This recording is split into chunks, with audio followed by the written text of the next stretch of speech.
கல்வியில் பெரியவர் கம்பர். அனைவருக்கும் தகடுப்பா அறிவொளியின் அன்பான வணக்கங்கள்.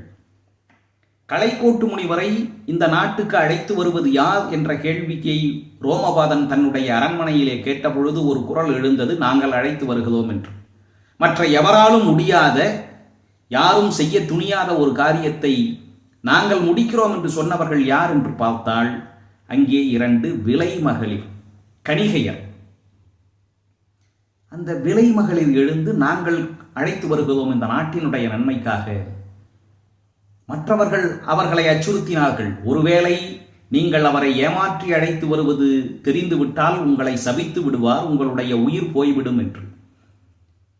இந்த விலை மகளிர் கூறினர், இந்த நாட்டினுடைய நன்மைக்காக எங்கள் உயிர் போனாலும் பரவாயில்லை, யாராவது சென்று அழைத்து வர வேண்டும். யார் செல்வது?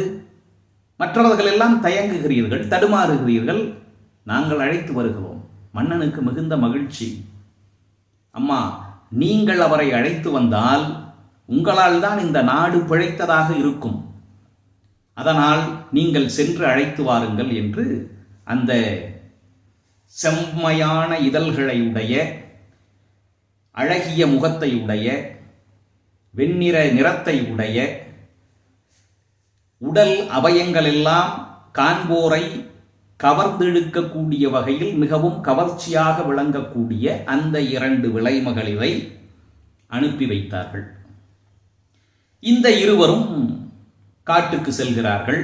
அந்த கலைக்கோட்டு முனிவன் எங்கே இருக்கிறான், குடிலமைத்திருக்கிறான் என்று பார்த்து அந்த குடிலுக்கு கொஞ்சம் தொலைவாக ஒரு பர்ணசாலையை அமைத்துக் கொண்டார்கள். துறவிகளைப் போல இவர்களும் தங்களை மாற்றிக்கொண்டார்கள். இன்னமும் சொல்ல போனால் ஆடை ஏதும் இல்லாதவாறு அவர்கள் இருவரும் இருந்தார்கள். ரோமபாதனினுடைய கட்டளைக்கு இணங்கி, வேண்டுகோளுக்கு இணங்கி இங்கே வந்து இருந்த இந்த விலைமகளிர் தகுந்த சமயத்தை பார்த்து கொண்டிருந்தார்கள். எப்பொழுது கலைக்கோட்டு முனிவரினுடைய தந்தையான விபாண்டகர் அவருடைய குடிலை விட்டு வெளியே செல்கிறாரோ அந்த நேரம் பார்த்து இவர்கள் அந்த குடிலுக்குள் நுழைந்தார்கள். உள்ளே இருந்தவர் கலைக்கோட்டு முனிவர். இவர்களை பார்க்கிறார். மனித வாடையே படாமல் இருந்தவர் அல்லவா, இவர்கள் யார் என்று கேட்கிறார். நாங்களும் துறவிகளை போன்றவர்கள் என்று அவர்கள் கூறுகிறார்கள். அவர் நினைத்து கொண்டார், இவர்களும் ஏதோ ஒரு விலங்கினத்தை போலத்தான். கலைக்கோட்டு முனிவர் என்றாலே ஏற்கனவே பெயர் காரணம் சொன்னோம், அவருடைய முகத்திலே ஒரு கொம்பு இருக்கும். இவர்கள் இருவரும் ஆடை இல்லாமல் நிர்வாணமாக நின்ற நிலையில் இருப்பதால் கலைக்கோட்டு முனிவர் என்ன நினைத்துக் கொண்டார், நமக்கு எப்படி தலையிலே ஒரு கொம்பு முளைத்திருக்கிறதோ அதை போல இவர்களுக்கு மார்பிலே 2 கொம்புகள் முளைத்திருக்கின்றன, இவர்களும் அப்படித்தான் ஒரு விலங்கினை போல இருப்பார்கள் என்று அவர் நினைத்து கொண்டு இவர்களுக்கு வேண்டிய உபசரணைகளை செய்தார். அந்த 2 பெண்களும் இவரோடு அளவலாவிக் கொண்டிருந்தார்கள், பேசிக்கொண்டிருந்தார்கள். வேண்டிய அவருடைய யாகங்களுக்கு, வேள்விகளுக்கு வேண்டிய உதவிகளை செய்து கொண்டிருந்தார்கள். அவருக்கு பிடிப்பதைப் போல நயம்பட உரையாற்றி கொண்டிருந்தார்கள். ஆனால் விரைவாக அந்த இடத்தை விட்டு சென்று விடுவார்கள். ஒருவேளை இவருடைய தந்தை வந்து விட்டால் நம்முடைய திட்டம் பலிக்காது என்று. இப்படியே சில காலம் கழிந்தது. கலைக்கோட்டு முனிவரின் தந்தை வெளியே சென்றதும் இவர்கள் இருவரும் அவருடைய குடிலுக்கு செல்வதும், அவருடைய பூஜைக்கு வேண்டிய உதவிகளை செய்வதும், அவருக்கு தேனும் இனிய பழங்களையும் கொண்டு வந்து கொடுப்பதும், அவரோடு அன்பாக பேசி அவருடைய மனதிலே ஒரு நல்ல இடத்தை பிடித்தார்கள்.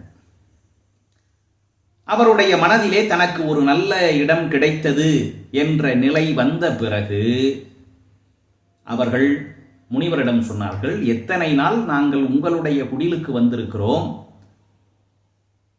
நீங்கள் ஏன் ஒரு முறை எங்களுடைய குடிலுக்கு எழுந்தருளக்கூடாது என்று கேட்டார்கள். கலைக்கோட்டு முனிவரும் சொன்னார், ஆமாம், நீங்கள் கூறுவது சரிதான். சரி, நான் உங்களோடு உங்கள் குடிலுக்கு வருவதற்கு சம்மதிக்கிறேன், செல்லலாம் என்று கூறினார்.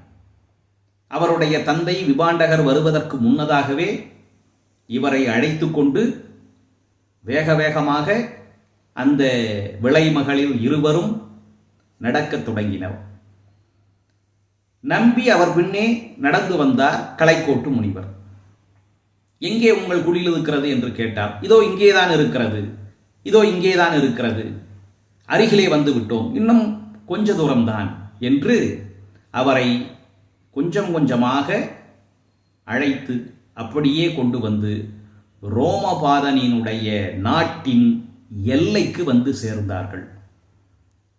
அப்போதுதான் அந்த எல்லையிலே கலைக்கோட்டு முனிவர் கால் பதித்தவுடன் அது நடந்தது. என்ன என்ன நடந்தது? நாளைக்கு பார்ப்போம். நன்றி, வணக்கம்.